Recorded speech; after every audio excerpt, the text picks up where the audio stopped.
नमस्कार बंधु, मैं पामिस्ट एडवोकेट मनीष शर्मा।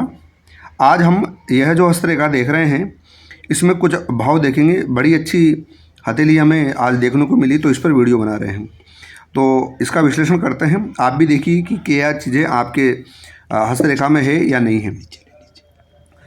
देखिए, सबसे पहली बात यह है कि इनकी जो हस्तरेखा में यह जो भाग्य रेखा है ये पूर्ण रूप से विकसित होकर अपने शनि पर्वत के अंत तक आ रही है। इससे यह स्पष्ट हो रहा है कि यह गजलक्ष्मी योग का निर्माण कर रही है, अर्थात धन और ऐश्वर्य और राजनीति में प्रसिद्धि दिलाने वाली इनकी स्थिति बन रही है। दूसरा हम देखेंगे कि यह जो गुरु पर्वत है इस पर स्वास्तिक का निशान बन रहा है। गुरु पर्वत धर्म का क्षेत्र होता है, अर्थात यह धर्म करते हुए, भगवान की पूजा पाठ करते हुए आगे बढ़ने की कोशिश करेंगे तो यह इनको अवश्य इनके जीवन में तरक्की प्रदान करने वाला बनेगा और इनको लाभ देने वाला बनेगा। धन और ऐश्वर्य और वैभव इनके पास चलकर स्वतः आएगा।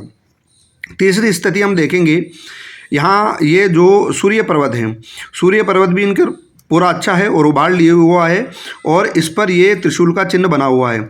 आप ये देखिए, जब जब किसी भी पर्वत पर त्रिशूल का, स्वस्तिक का, चक्र का निशान इत्यादि जो शुभ निशान बनते हैं मछली का, तो ये बहुत लाभदायक और शुभ होते हैं। यह त्रिशूल का निशान ये है कि इनके हाथों के द्वारा, इनके करकमलों द्वारा जन कल्याण भी होगा, इनको लाभ भी देगा तथा यह स्वयं भी इसका लाभ प्राप्त करेंगे, अर्थात ये भविष्य में किसी अच्छे पद को प्राप्त कर सकते हैं। एक ये है कि यह जो सूर्य रेखा है त्रिशूल बनने के पश्चात यहाँ से जुड़ती हुई यह हृदय रेखा के बाद में यह जो है बुद्धि रेखा है, इसको पार करते हुए यहाँ तक आती है। इससे यह स्पष्ट होता है कि इनके तीसरे प्रकार का राजयोग का निर्माण हो रहा है, अर्थात प्रबल संभावनाएं हैं कि ये किसी अच्छे पद पर चले जाएं। एक ये है, इसे हम स्वास्थ्य रेखा और बुद्धि रेखा भी कहते हैं। यह भी पूर्ण विकसित है। इससे ये पता चलता है कि यह किसी व्यापार के क्षेत्र में, किसी राजनीति के क्षेत्र में या अपने मेहनत के द्वारा किसी भी अच्छे क्षेत्र को प्राप्त कर सकते हैं। तो इनके ये इस प्रकार से ये 5 योग बने।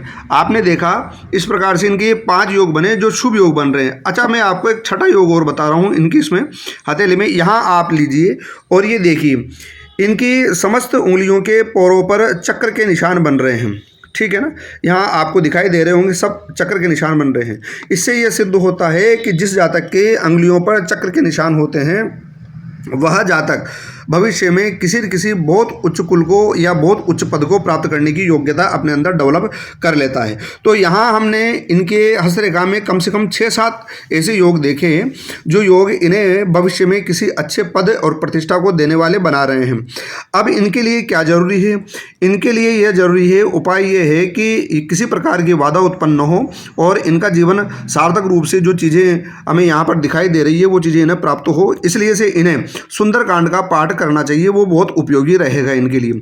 एक यहाँ पर ये देखो आप, ये जो इनका राहु है, इस जगह राहु होता है, यह राहु भी उभरा हुआ है। यह देखने वाली बात ये है, जब भी इनको राहु की दशा या अंतरदशा मिलेगी, ये इनके छठा और 7वां पॉइंट बनता है, तब राहु इनको फायदा देगा। यहाँ पर आप इनको राहु बहुत अच्छा बन रहा है, पर चूंकि थोड़े से दोष भी आ रहे हैं, राहु रेखाएं भी बनी हुई है, इसलिए से और इन सब योगों को प्राप्त करने के लिए इन्हें मेरा ये सजेशन है कि आपको सुंदरकांड का पाठ नित्य करना चाहिए और जिसकी दशा और अंतरदशा चल रही है उसका बीज मंत्र आपको करना चाहिए। आपको निश्चित रूप से सफलताएं मिलने के योग हैं और भविष्य में ही जाकर आप अच्छे, निकट भविष्य में जाकर आप अच्छे राजनीति में या किसी व्यापार में या किसी भी अच्छे क्षेत्र में बहुत अधिक सफलता प्राप्त करने की योग्यता डेवलप कर सकते हैं और जिसकी की पूरी संभावनाएं हमें दिखाई दे रही है। आपको भी, किसी को भी अपनी हथेली का विश्लेषण करवाकर अपने भविष्य का समाधान पाना है तो हमसे संपर्क कर सकते हैं। वीडियो देखने के लिए बहुत बहुत धन्यवाद। जय सीताराम।